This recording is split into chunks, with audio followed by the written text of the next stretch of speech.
video pembelajaran online ya dari edubisnis.net. Masih dengan saya Yodhya Antareksa, Master of Science in Human Resource Management. Jadi kita dalam video ini akan melanjutkan mengenai modul kita mengenai 7 step to financial freedom ya. Dan di sini kita sudah pada sampai modul mengenai bagaimana meningkatkan income Anda. Cara meningkatkan income Anda itu ada 2 cara. Ya, kalau Anda sebagai seorang karyawan kantor atau pekerja kantoran, ya bagaimana menemukan dream job ya, yang gajinya selangit gitu ya, karirnya juga maknyus, lancar, wus. Sementara kalau Anda punya bisnis sampingan atau bisnis sendiri, ya bagaimana meningkatkan omset ya. Nah, kali ini kita masih bicara mengenai yang bagian dream job ya. Jadi mari kita lanjutkan ya. Jadi dalam video sebelumnya saya sudah menceritakan bahwa untuk mendapatkan dream job ini ya ada 4 yang harus Anda perhatikan ya. Salary-nya pertama-tama ya, high salary ya. Salary-nya maknyus ya. Kalau bisa 40 juta per bulan. Ya, minimal 30 juta per bulan gitu ya. Bonusnya juga 5 kali gaji ya. Mudah-mudahan seperti itu ya. Amin. Pekerjaannya menantang, kemudian career opportunities-nya juga banyak ya, ada peluang karir yang bagus dan kemudian lingkungan kerjanya oke. Nah, memang tantangannya adalah bagaimana menemukan dream job seperti ini ya, itu biasanya memang perusahaan-perusahaan yang bonafit ya, yang bisa memberikan keempat-empatnya ini perusahaan-perusahaan yang bonafit ya.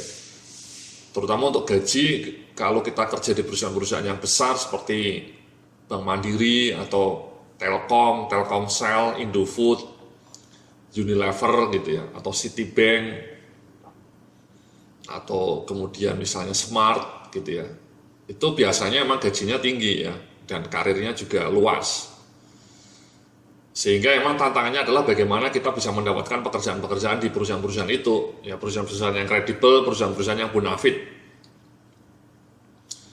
Nah, bagaimana caranya ya supaya kita bisa dapat di perusahaan yang bonafit itu ya? Itu memang caranya yang pertama ya adalah dengan ini ya, mengajukan CV yang wow, dan kemudian ketika melakukan job interview juga wow. Intinya adalah ini berlaku bagi Anda yang sedang mencari pekerjaan baru ya, atau mungkin Anda sekarang bekerja di perusahaan yang mungkin belum bisa memberikan keempat-empatnya ini ya, terutama yang aspek gaji ya. Sehingga Anda merasa harus pindah ke perusahaan lain yang mungkin bisa memberikan tawaran gaji yang lebih baik. Nah, apapun itu kasusnya ya ini ya, Mas ya. Jadi landing a dream job itu ada 2 elemen kunci yang harus diperhatikan. Yang pertama, CV-nya menarik, ya ditopang oleh pengalaman kerja, atau kalau Anda baru fresh graduate, ya pengalaman ekstrakurikuler yang wow, ya. Dan kemudian job interview yang kredibel, yang wow juga. Jadi ini CV yang menarik, pengalaman kerja yang menarik ini emang menurut saya kunci ya. Jadi Bapak Ibu-Ibu, kalau misalnya Anda kerja sekarang di perusahaan yang biasa-biasa saja, jangan pernah patah semangat ya. Meskipun Anda kerja di perusahaan yang biasa-biasa saja, sebaiknya Anda tetap bisa punya prestasi kerja yang bagus. Kenapa? Karena nanti prestasi kerja yang bagus yang wow itu bisa Anda cantumkan di CV, dan itulah yang akan menarik perhatian perusahaan-perusahaan lain yang lebih bonafit ya. Jadi menurut saya nggak masalah Anda kerja di perusahaan yang mungkin sekarang menurut Anda kurang pas gitu ya, kurang besar gitu ya, kurang bonafit. Tapi sepanjang Anda nanti di dalam perusahaan itu kerja dengan tekun, kerja dengan baik, dan kemudian mampu memberikan inisiatif-inisiatif kerja yang bagus, itu nanti kemudian akan tertampil di CV Anda. Ya. Nah, kesalahan banyak orang ini ya, ketika dia kerja di perusahaan yang biasa-biasa saja, dia kemudian tidak begitu bersemangat, kemudian kerjanya asal-asalan, karena merasa gajinya tidak tinggi gitu ya. Ya sudah, dia akan stuck. Ya, ketika dia mau pindah ke perusahaan lain, tidak ada perusahaan lain yang tertarik. Kenapa? Karena dia tidak punya prestasi kerja yang wow. Itu kunci itu ya, Bapak Ibu-Ibu ya. Jadi sekali lagi, meskipun Anda kerja di perusahaan yang biasa-biasa saja, jangan pernah lupa untuk menunjukkan prestasi kerja yang luar biasa. Karena hanya dengan itulah Anda nanti akan bisa menyusun CV yang wow, yang bagus, yang kemudian menarik perhatian perusahaan lain. Tapi kalau Anda sudah kerja di perusahaan biasa-biasa saja, kemudian Anda kerjanya juga biasa-biasa saja, tidak punya inisiatif, tidak terlibat dalam proyek-proyek khusus, tidak punya sesuatu yang bisa dibanggakan karena Anda pasif, ya sudah, CV Anda ya juga kosong. Maksudnya kosong dengan prestasi. Kalau seperti itu nanti Anda tidak akan bisa kerja di perusahaan lain, ya. Nah, sekarang mari coba kita lacak nih ya, dua-duanya ya, bagaimana menyusun CV yang menarik dan bagaimana nanti saya akan tunjukkan contoh-contoh pertanyaan yang lazim diberikan dan kemudian bagaimana Anda memberikan jawaban. Nah, yang pertama mungkin kita awali dulu dengan ini ya, sampel surat lamaran. Ya, jadi ketika Anda mau melamar kerja itu biasanya Anda mengirim surat lamaran dulu sebelum ada CV. Nah, ini saya akan memberikan contoh surat lamaran yang buruk, ya, yang jelek. Ya. Maksudnya kenapa jelek ya? Karena ini ya, Anda tidak mencantumkan kepada misalnya jabatan apa yang Anda tuju ya. Anda hanya bilang bersama ini saya ingin mengajukan lamaran seperti yang diiklankan di JobsDB. Terlampir saya sertakan pula CV saya. Terima kasih, hormat saya Joni. Ini sering saya lihat ini ya, ibu-ibu ya, surat lamaran seperti ini, terutama dari anak-anak yang fresh graduate ya. Bahkan beberapa orang yang sudah pengalaman pun suka ngirim surat lamaran ya, atau cover letter itu dengan cara seperti ini. Yang menurut saya ini buruk. Ya, kenapa buruk? Yang pertama ini tadi, Anda tidak menyebutkan posisi apa yang Anda tuju. Ya. Anda hanya cuma bilang yang diiklankan di JobsDB. Kan yang diiklankan, ini kebetulan perusahaannya Telkomsel misalnya ya. Kan mungkin banyak ya jabatannya, ada engineer, ada manajer keuangan, manajer HRD misalnya. Dan kemudian terlampir saya sertakan pula CV saya. Sudah, titik. Ini sesuatu yang menurut saya datar gitu ya. Anda tidak mencoba menunjukkan, mendemonstrasikan pengalaman kerja Anda dalam surat lamaran ini. Padahal surat lamaran inilah yang pertama kali akan dilihat oleh manajer rekrutmen atau stafnya ya. Kalau di sininya Anda sudah biasa-biasa saja seperti ini ya, datar seperti ini ya, mungkin menunjukkan bahwa Anda itu kurang profesional ya, dan kurang punya nilai lebih ya. Bayangkan bahwa orangnya akan mendapatkan ribuan atau ratusan surat lamaran, jadi Anda harus outstanding. Nah, harapannya dengan melihat surat lamaran saja, manajer rekrutmennya sudah tahu kualifikasi Anda seperti apa. Nah, ini kalau kayak gini ini ya males ya, manajer rekrutmennya itu males ya. Bisa-bisa CV Anda dibuang ya, tidak dilihat lagi karena Anda sudah tidak mencantumkan posisi yang akan dituju dan kemudian tidak ada showcase ya, tidak ada demonstrasi. Ini sering saya lihat. Bahkan yang lebih parah, saya kadang-kadang melihat hanya seperti ini ya, ininya dihapus ya. Itu kebanyakan orang-orang yang malas mungkin ya, atau mungkin tidak pernah mendapatkan pelajaran mengenai bagaimana menulis surat lamaran ya. Terlampir saya sertakan CV saya, titik gitu ya. Sudah, tidak ada basa-basi, tidak ada apa-apa gitu ya.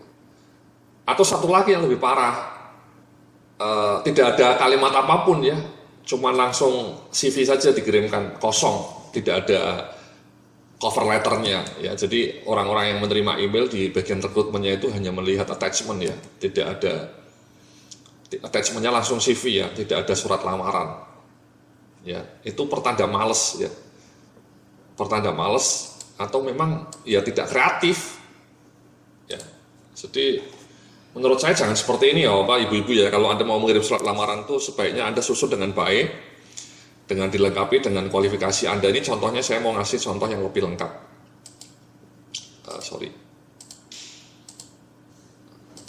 Sebentar. Nah ini ya. Ini adalah contoh yang lebih lengkap ini ya Bapak Ibu ya. Jadi yang pertama Anda manajernya siapa, Telkomsel, perihalnya lamaran pekerjaan untuk posisi HRD Manager dengan hormat.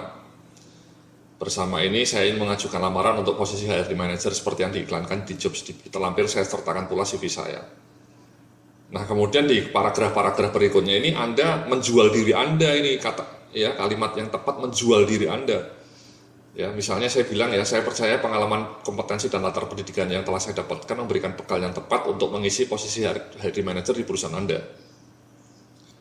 Dan kemudian di bagian berikutnya disampaikan ya, dalam pengalaman dan penugasan saya selama ini, saya telah terlibat dalam hampir semua fungsi HRD, mulai dari aspek rekrutmen, manajemen kinerja karyawan, ya, pelatihan dan pengembangan, hingga hubungan aspek industrial. Dalam penugasan di bidang manajemen kinerja, saya telah berhasil menyusun sistem manajemen kinerja berbasis key performance indicators yang terukur untuk semua departemen di dalam perusahaan, sehingga proses penilaian kinerja karyawan menjadi lebih objektif dan optimal. Saat saya bekerja di bagian training, saya berhasil menyusun training plan yang terpadu dan sistematis, sehingga proses pelatihan karyawan menjadi lebih terarah dan selaras dengan tujuan bisnis perusahaan. Sistem training plan yang saya rumuskan ini juga berhasil menghemat anggaran training hingga 20% lebih. Jenis kompetensi, kualifikasi, dan prestasi kerja yang lebih detail, ya. Jenis kompetensi, kualifikasi, dan prestasi kerja saya yang lebih detail bisa dilihat di CV. Saya berharap mendapatkan kesempatan wawancara dengan tim rekrutmen dari Telkomsel. Dan dalam sesi wawancara ini kita bisa berdiskusi bagaimana skills dan kompetensi yang saya miliki bisa memberikan kontribusi bagi kemajuan Telkomsel di masa mendatang. Salam sukses mulia, Yudhya Antariksa. So inilah Mas ya, Bapak Ibu-Ibu ya, contoh surat lamaran yang lebih kredibel, yang lebih pas.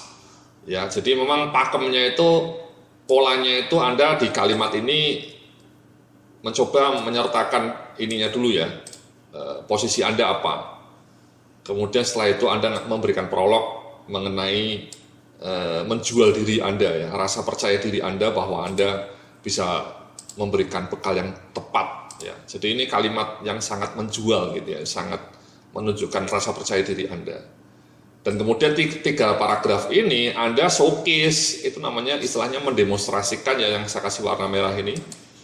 Anda mendemonstrasikan pengalaman-pengalaman Anda, ya, dan kemudian prestasi kerja Anda. Di situ misalnya saya cerita mengenai keberhasilan saya, ini contoh saja Mas ya, Bapak Ibu-Ibu ya. Meskipun contohnya agak real ini ya. Saya berhasil menyusun KPI, saya berhasil menyusun training plan. Nah, sebaiknya Anda juga menuliskan seperti itu, Bapak Ibu ya. Kalau misalnya Anda fresh graduate, jangan khawatir. Anda tuliskan pengalaman Anda ketika kuliah, ya. Kuliah itu Anda aktif di mana, ya. Itulah kenapa saya selalu bilang sama teman-teman yang masih kuliah itu, kalau bisa ketika Anda kuliah itu aktiflah di berbagai organisasi ekstrakurikuler. Ya, jadi ketua tim, atau jadi ketua kelompok diskusi, atau ketua panitia. Jangan pernah remehkan kegiatan-kegiatan seperti itu. Kenapa? Karena nanti Anda bisa cerita di sini, ya. Ketika saya mahasiswa, saya terlibat dalam berbagai kegiatan ekstrakurikuler. Misalnya Anda sebutkanlah mengenai saya pernah terpilih menjadi seorang ketua panitia kegiatan seminar nasional misalnya. Di situ saya mengendalikan anak buah sampai 20 orang. Seminarnya berhasil dengan sukses ya, pesertanya penuh gitu-gitu loh. Intinya di dalam warna merah ini Anda cerita pengalaman Anda ya. Kalau Anda misalnya sudah pernah kerja ya, Anda bisa ceritakan pengalaman kerja Anda. Seperti yang saya contohkan di sini. Kalau Anda selama ini jadi staf ya, staf di bagian keuangan misalnya, ya Anda ceritalah apa pekerjaan Anda dan kira-kira prestasi kerja Anda ya. Jangan pernah menganggap remeh diri Anda sendiri ya. Anda pasti punyalah satu hal yang mungkin bisa Anda banggakan. Misalnya Anda bisa mengirim laporan keuangan dengan tepat waktu, selalu menulis jurnal laporan keuangan dengan akurat, itu bisa Anda tunjukkan di sini. Kalau Anda misalnya staf bagian training, meskipun staf Anda cerita bahwa saya selalu bisa menyusun jadwal training dengan tepat gitu ya.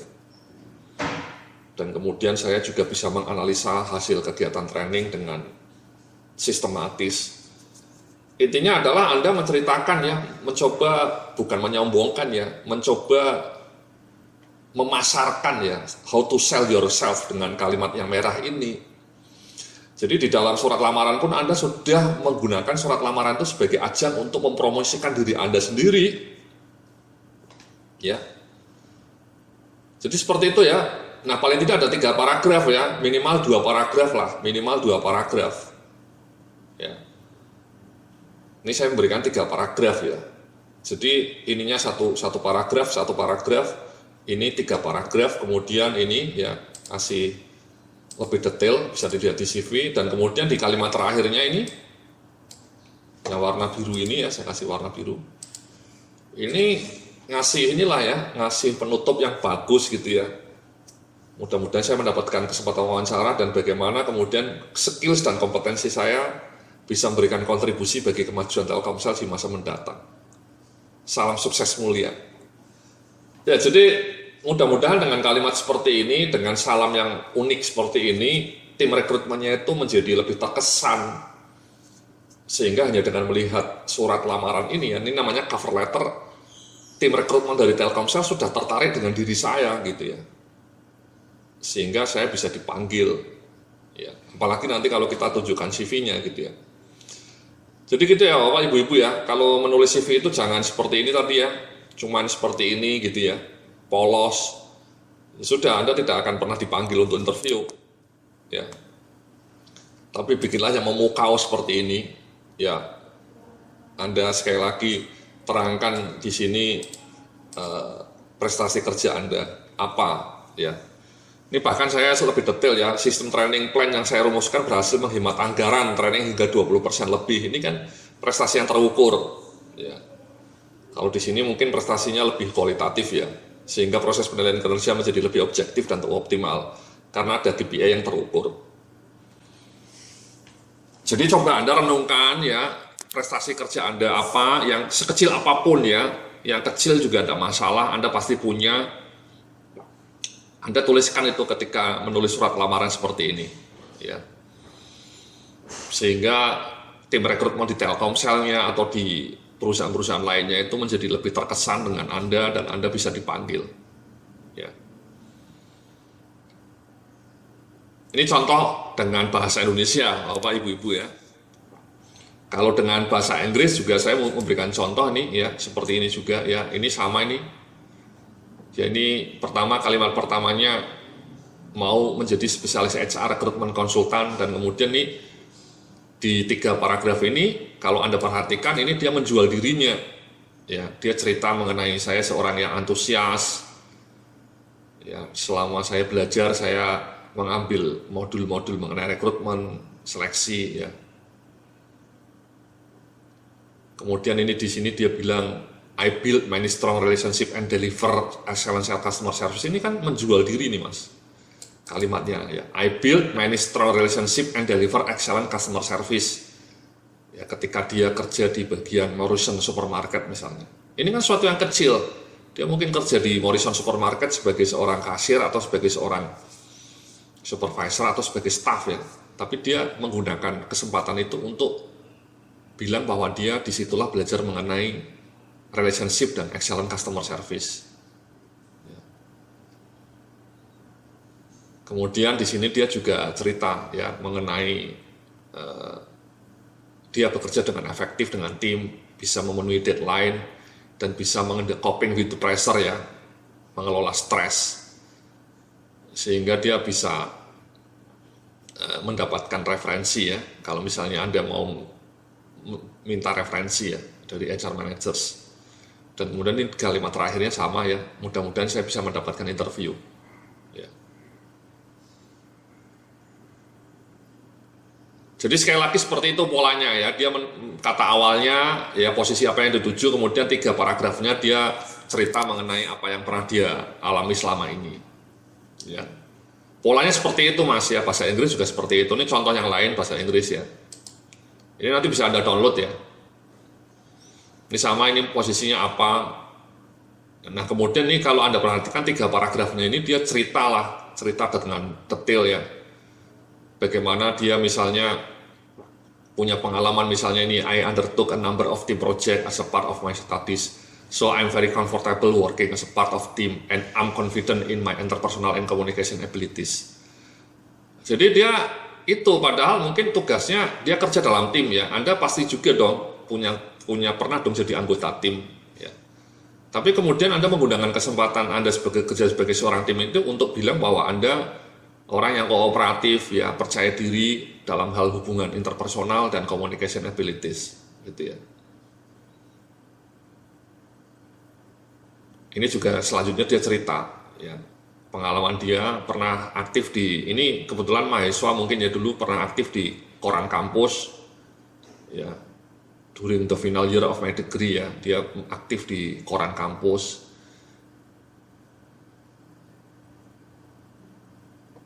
Nah, dari pengalaman sebagai seorang yang bekerja sebagai aktivis di koran kampus, dia merasa bahwa dia belajar mengenai bagaimana melakukan prioritas ya, dan multitasking.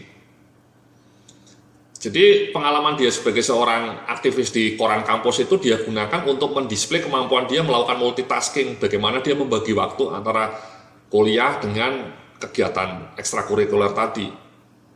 Itu dia, ya. Jadi kalau Anda mahasiswa pernah aktif di kegiatan organisasional, ya Anda bisa menunjukkan itu sebagai salah satu cara bahwa saya orang yang pandai mengatur waktu, karena saya bisa kuliah dan juga bisa aktif di organisasi.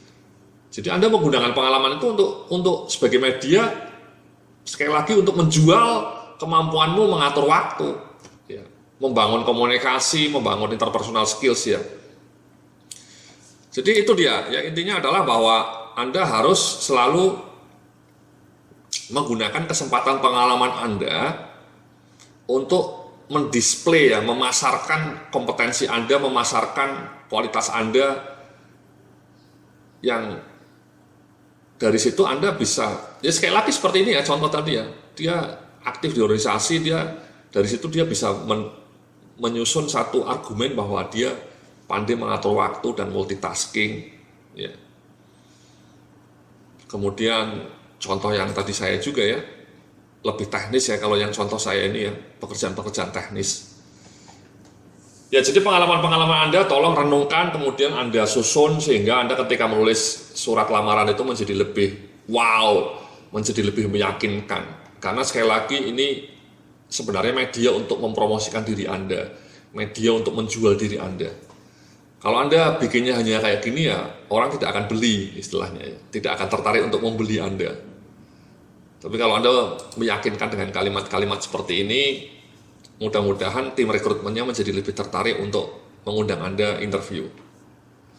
Demikian ya untuk pelajaran mengenai bagaimana menulis surat lamaran yang efektif, yang profesional, dan meyakinkan, ya, yang menjual. Terima kasih, nanti kita lanjutkan lagi dalam modul berikutnya bagaimana menulis CV yang outstanding, yang wow. Terima kasih, sampai jumpa dalam video berikutnya.